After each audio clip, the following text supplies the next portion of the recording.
ಸದ್ಯ ಪಾಕಿಸ್ತಾನ ಪಾಪರಾಗ್ತಾ ಇದೆ. ಅಲ್ಲಿನ ಅಗತ್ಯ ವಸ್ತುಗಳ ಬೆಲೆ ಗಗನಕ್ಕೇರ್ತಾ ಇದೆ. ಅದರಲ್ಲೂ ಕೂಡ ಅಗತ್ಯ ವಸ್ತುಗಳ ಬೆಲೆಯಂತೂ ನಾಗಲೋಟವನ್ನೇ ಶುರು ಮಾಡಿದ್ದಾವೆ. ಅದರಲ್ಲೂ ಕೂಡ ಒಂದು ಸಿಲಿಂಡರ್ನ ಬೆಲೆ 12,500 ರೂಪಾಯಿ ಆಗಿದೆ. ಇನ್ನು ಒಂದು ಡಜನ್ ಮೊಟ್ಟೆಯ ಬೆಲೆ ಕೇಳಿದ್ರೆ ನೀವು ಬೆಚ್ಚಿ ಬಿಡ್ತೀರಾ. ಇದರ ಜೊತೆಯಲ್ಲಿಯೇ ಇದೀಗ ಪಾಕಿಸ್ತಾನದಲ್ಲಿ ಚುನಾವಣೆ ನಡೆದು ಫಲಿತಾಂಶ ಬಂದು ಒಂದು ವಾರವೇ ಆದರೂ ಕೂಡ ಸರ್ಕಾರ ರಚನೆಯಾಗಿಲ್ಲ. ಅದೇ ಕಾರಣಕ್ಕೆ ಅಗತ್ಯ ವಸ್ತುಗಳ ಬೆಲೆಗೆ ಕಡಿವಾಣ ಹಾಕಲಾಗ್ತಿಲ್ಲ. ಅದೇ ಕಾರಣಕ್ಕೆ ಇದೀಗ ಪಾಕಿಸ್ತಾನದ ಜನರು ಒಂದು ತುತ್ತು ಅನ್ನಕ್ಕಾಗಿ ಪರದಾಡ್ತಿದ್ದಾರೆ. ಅಷ್ಟಕ್ಕೂ ಪಾಕಿಸ್ತಾನದಲ್ಲಿ ಏನೆಲ್ಲ ಆಗ್ತಿದೆ ಆ ಕುರಿತ ಒಂದು ವಿಶೇಷ ವರದಿ ನಿಮ್ಮ ಮುಂದೆ. ಎಸ್ ಸ್ನೇಹಿತರೆ, ನಿಮಗೆ ಗೊತ್ತಿರಲಿ, ಪಾಕಿಸ್ತಾನದಲ್ಲಿ ಇದೀಗ ಹಣದುಬ್ಬರ, ಆರ್ಥಿಕ ದುಸ್ಥಿತಿ ಎದುರಾಗಿದೆ. ಅದರಲ್ಲೂ ಕೂಡ ಇದೀಗ ಅಗತ್ಯ ವಸ್ತುಗಳ ಬೆಲೆ ದಿನದಿಂದ ದಿನಕ್ಕೆ ಹೆಚ್ಚಾಗ್ತಲೇ ಇವೆ.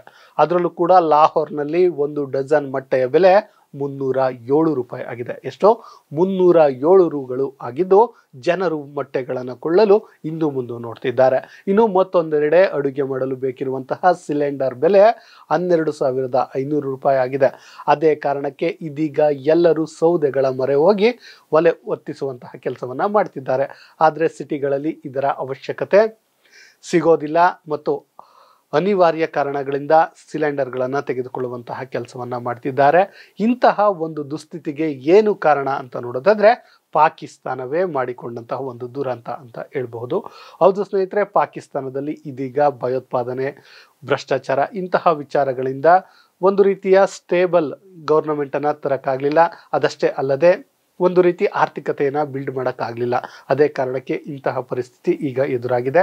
ಆದರೆ ಜನರಲ್ಲಿ ಒಂದು ಹೋಪ್ ಇತ್ತು. ಅದೇನಪ್ಪ ಅಂದರೆ, ಒಂದು ವೇಳೆ ಸರ್ಕಾರವೇನಾದರೂ ಬಂದಿದ್ದೆ ಆದರೆ ಸರ್ಕಾರ ಇದನ್ನು ನಿಯಂತ್ರಣ ಮಾಡುತ್ತೆ ಅಂತ. ಬಟ್ ಸರ್ಕಾರ ಏನು ಮಾಡ್ತಾ ಇದೆ ಅಂತ ನೋಡೋದಾದ್ರೆ ಮತ್ತೆ ಅದೇ ಅಲ್ಲಿ ಸಮ್ಮಿಶ್ರ ಸರ್ಕಾರ ಮಾಡುವ ಅನಿವಾರ್ಯತೆ ಎದುರಾಗಿದೆ. ಯಾಕಂದರೆ ಪಾಕಿಸ್ತಾನದ ಜನತೆ ಬಹುಮತವನ್ನು ಕೊಟ್ಟಿಲ್ಲ. ಹಾಗಾದ್ರೆ ಪಾಕಿಸ್ತಾನದಲ್ಲಿ ಏನೆಲ್ಲ ಆಗ್ತಿದೆ ಅಂತ ನೋಡೋದಾದ್ರೆ ಸ್ನೇಹಿತರೆ, ಮೊದಲು ಅಣು ಬಾಂಬ್ ಇದೆ ಅಂತ ಪುಂಗುತ್ತಿದ್ದ ಪಾಕ್ ಇದೀಗ ಭಾರತದ ಪರವಾಗಿ ಮಾತನಾಡುವಂತ ಕೆಲಸವನ್ನ ಮಾಡ್ತಿದೆ. ಅದ್ಯಾಕೋ ಗೊತ್ತಿಲ್ಲ, ಭಾರತದ ಮೇಲೆ ಈಗ ಪ್ರೀತಿ ಕಾಣ್ತಿದೆ. ಯಾಕಂದ್ರೆ ಭಾರತದ ಜನರು ನೆಮ್ಮದಿಯಿಂದ ಇರುವುದನ್ನ ನೋಡಿರುವಂತ ಪಾಕಿಸ್ತಾನಕ್ಕೆ ಈಗ ಅನ್ಸಿದ್ರು ಕೂಡ ಅಚ್ಚರಿ ಇಲ್ಲ. ಇನ್ನು ಪಾಕಿಸ್ತಾನದಲ್ಲಿ ಅರಾಜಕತೆ, ಅಶಿಸ್ತು, ಬಡತನ, ಭಯೋತ್ಪಾದನೆ ಹೆಚ್ಚುತ್ತಿದೆ. ಇದರ ಜೊತೆಯಲ್ಲಿಯೇ ದಿನದಿಂದ ದಿನಕ್ಕೆ ಹೆಚ್ಚುತ್ತಿರುವ ಹಣದುಬ್ಬರ ಪಾಕಿಸ್ತಾನವನ್ನ ಪಾಪರ್ ಮಾಡ್ತಿದೆ. ಇನ್ನು ಇದೇ ಸಮಯದಲ್ಲಿ ಮಿತ್ರ ರಾಷ್ಟ್ರವಾದಂತಹ ಅಮೆರಿಕ ಕೂಡ ಕೊಂಚ ದೂರವಾಗ್ತಿದೆ. ಇನ್ನು ಚೀನಾ ಕೂಡ ಆ ಕಡೆ ತಲೆ ಹಾಕುವಂತ ಕೆಲಸವನ್ನು ಮಾಡ್ತಿಲ್ಲ. ಯಾಕಂದ್ರೆ ಅಲ್ಲೊಂದು ರೀತಿ ಗೊಂದಲದ ಪರಿಸ್ಥಿತಿ ಉಂಟಾಗಿದೆ. ಅದಕ್ಕೆ ಕಾರಣ ಏನಪ್ಪಾ ಅಂದ್ರೆ ಪಾಕಿಸ್ತಾನದಲ್ಲಿ ಬಂದಿರುವಂತಹ ಫಲಿತಾಂಶ ಆ ರೀತಿಯಾಗಿದೆ. ಇನ್ನು ಸ್ನೇಹಿತರೆ, ಪಾಕಿಸ್ತಾನಕ್ಕೆ ಇರುವಂತಹ ಆದಾಯದ ಮುಖ್ಯ ಮೂಲ ಯಾವುದು ಅಂದ್ರೆ ಕತ್ತೆಗಳು. ನಿಮ್ಗೆ ಆಶ್ಚರ್ಯ ಅನ್ಸ್ಬೋದು, ಕತ್ತೆಗಳು ಆದಾಯದ ಮೂಲ ಅಂತ. ಖಂಡಿತವಾಗಿಯೂ ಸ್ನೇಹಿತರೆ, ಇಲ್ಲಿನ ಕತ್ತೆಗಳನ್ನ ಚೀನಾಕ್ಕೆ ಕಳಿಸುವಂತಹದ್ದು, ಚೀನಾದಿಂದ ಬಂದ ಆದಾಯವನ್ನ ತೆಗೆದುಕೊಳ್ಳುವಂತಹದ್ದು. ಅದಷ್ಟೇ ಅಲ್ಲದೆ ಇವರಿಂದ ಅವರಿಂದ ಇವರಿಗೆ ದುಡ್ಡನ್ನು ಇಸ್ಕೊಂಡು ಕೊಡುವಂತಹದ್ದು. ಅದೇನೋ ಹೇಳ್ತಾರಲ್ಲ, ಇಸ್ಕೋ ಟೋಪಿ ಉಸ್ಕೋ, ಉಸ್ಕೋ ಟೋಪಿ ಇಸ್ಕೋ ಎನ್ನುವಂತೆ ಅವರ ದುಡ್ಡನ್ನು ತೆಗೆದುಕೊಂಡು ಇವರಿಗೆ ಕೊಡೋದು, ಇವರ ದುಡ್ಡನ್ನು ತೆಗೆದುಕೊಂಡು ಅವರಿಗೆ ಕೊಡುವಂತ ಕೆಲಸವನ್ನ ಮಾಡ್ತಿದೆ. ಇನ್ನು ಇದರ ನಡುವೆ IMF ಕೂಡ ಕಟ್ಟುನಿಟ್ಟಿನ ಕ್ರಮವನ್ನ ಅನುಸರಿಸ್ತಿದೆ. ಅದಷ್ಟೇ ಅಲ್ಲದೆ ಯಾವ ದೇಶಗಳು ಕೂಡ ಇದೀಗ ಪಾಕಿಸ್ತಾನಕ್ಕೆ ಸಾಲವನ್ನ ಕೊಡ್ತಾ ಇಲ್ಲ. ಯಾಕಂದ್ರೆ ಕೊಟ್ಟಿರೋ ಸಾಲವನ್ನ ವಾಪಸ್ ಕೊಡೋಕ್ಕಾಗಬೇಕಲ್ಲ. ನಿಮಗೆ ಗೊತ್ತಿರಲಿ ಸ್ನೇಹಿತರೆ, ಅವರು ಈ ಹಿಂದೆ $100 ಸಾಲವನ್ನು ಮಾಡಿದರೆ 50 ರೂಪಾಯಿ ಇತ್ತು ಅಂದ್ಕೊಳ್ಳಿ ಫಾರ್ ಎಕ್ಸಾಂಪಲ್ ಆಗಿ. ಈಗ ಅದು 100 ರೂಪಾಯಿ ಅಷ್ಟಾಗಿದೆ. ಅಂದರೆ ಪಾಕಿಸ್ತಾನದ ಮೌಲ್ಯ ಕಡಿಮೆ ಆಗಿದ್ದು 50,000 ಇಸ್ಕೊಂಡಿದ್ರೆ 1 ಲಕ್ಷವನ್ನು ಕೊಡಬೇಕಾಗುತ್ತೆ. ಅದೇ ಕಾರಣಕ್ಕೆ ಇದೀಗ ಪಾಕಿಸ್ತಾನದಲ್ಲಿ ಒಂದು ರೀತಿ ಆರ್ಥಿಕ ಸಂಕಷ್ಟ ಎದುರಾಗಿದೆ.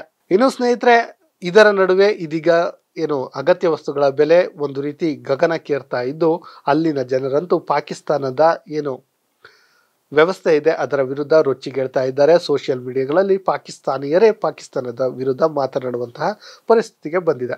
ಇನ್ನು ಇದೆಲ್ಲದರ ನಡುವೆ ಮತ್ತೊಂದು ವಿಚಾರವನ್ನ ನೋಡೋದಾದ್ರೆ ಪಾಕಿಸ್ತಾನದಲ್ಲಿ ಚುನಾವಣೆಗಳು ಆಗಿವೆ, ಫಲಿತಾಂಶ ಕೂಡ ಬಂದಿದೆ. ಆದರೆ ಇಲ್ಲಿ ಒಂದು ಎಡವಟ್ಟಾಗಿದೆ. ಅದೇನು ಅಂದ್ರೆ ಯಾವ ಪಕ್ಷಕ್ಕೂ ಕೂಡ ಸರಿಯಾದ ಬಹುಮತವನ್ನ ಕೊಟ್ಟಿಲ್ಲ. ಅದೇ ಕಾರಣಕ್ಕೆ ಇದೀಗ ಸಮ್ಮಿಶ್ರ ಸರ್ಕಾರ ರಚಿಸುವಂತಹ ಹಲವು ಸುತ್ತಿನ ಮಾತುಕತೆಗಳು ಪಾಕಿಸ್ತಾನದಲ್ಲಿ ನಡೀತಾ ಇದೆ. ಪಾಕಿಸ್ತಾನದ ಮುಸ್ಲಿಂ ಲೀಗ್ ನವಾಜ್ ಅಂದರೆ PMLN ಏನಿದೆ ಮತ್ತು ಪಾಕಿಸ್ತಾನ್ ಪೀಪಲ್ ಪಾರ್ಟಿ PPP ಅಂತಿಮ ಒಪ್ಪಂದಕ್ಕೆ ಬಂದಿದ್ದು ಉಭಯ ಪಕ್ಷದ ನಾಯಕರು ಒಪ್ಪಂದವನ್ನ ಮಾಡಿಕೊಳ್ತಾ ಇದ್ದಾರೆ. ಮಂಗಳವಾರ ನಡೆದ ಜಂಟಿ ಸುದ್ದಿಗೋಷ್ಠಿಯಲ್ಲಿ ಮಾತನಾಡಿದ PPPಯ ಮುಖ್ಯಸ್ಥ ಬಿಲಾವಲ್ ಭುಟ್ಟೋ ಜರ್ದಾರಿ PMLN ಅಧ್ಯಕ್ಷ ಶಹಬಾಜ್ ಶರೀಫ್ ಅವರನ್ನ ಪ್ರಧಾನಿ ಅಭ್ಯರ್ಥಿಯಾಗಿ ಘೋಷಿಸಲಾಗಿದೆ.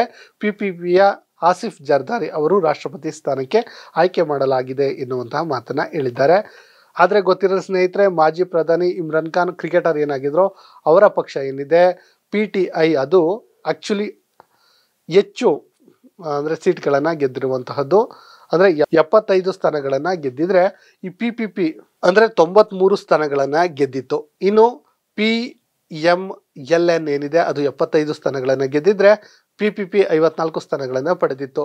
17 ಸ್ಥಾನಗಳನ್ನು ಗೆದ್ದ ಮುತಾಯಿದ್ ಕ್ವಾಯಿ ಮೂವ್ಮೆಂಟ್ ಏನಿದೆ ಅದು ಕೂಡ ಇವರನ್ನ ಬೆಂಬಲಿಸಿರುವಂತಹ ಕಾರಣ ಇದೀಗ ಶರೀಫ್ ಇದ್ದಾರೆ, ಅವರು ಪ್ರಧಾನಿಯಾಗುವಂತಹ ಸಾಧ್ಯತೆ ಇದೆ. ಒಟ್ಟಿನಲ್ಲಿ ಸ್ನೇಹಿತರೆ, ಇದೀಗ ಪಾಕಿಸ್ತಾನ ಏನಿದೆ, ಪಾಕಿಸ್ತಾನ ಒಂದು ರೀತಿ ಬರ್ಬಾದ್ ಆಗುವಂತಹ ಕೆಲಸವನ್ನ ಮಾಡ್ತಾ ಇದೆ. ಇದರ ನಡುವೆ ಇದೀಗ ಚುನಾವಣೆ ಕೂಡ ಮುಗಿದಿದ್ದು ಸರ್ಕಾರಕ್ಕೂ ಕೂಡ ಒಂದು ರೀತಿ ಒತ್ತಡವನ್ನ ತರಲಾಗ್ತಿದ್ದು, ಇನ್ನೇನು ಸದ್ಯದಲ್ಲಿಯೇ ಇದಕ್ಕೂ ಕೂಡ ಅಂತ್ಯ ಆಡುತ್ತೆ. ಇದೆಲ್ಲ ಆದ ಬಳಿಕ ಆದ್ರೂ ಕೂಡ ಪಾಕಿಸ್ತಾನದಲ್ಲಿ ಇರುವಂತಹ ಹಣದುಬ್ಬರ ಇನ್ಮುಂದಾದ್ರೂ ಕೂಡ ಕಡಿಮೆ ಆಗುತ್ತಾ ಎನ್ನುವಂಥದ್ದನ್ನ ನಾವು ಕಾದು ನೋಡ್ಬೇಕಿದೆ. ಇಂತಹದ್ದೇ ಸುದ್ದಿಗಾಗಿ ಸದಾ ನೋಡ್ತಾ ಇರಿ ಲಯನ್ ಟಿವಿ ಕನ್ನಡ.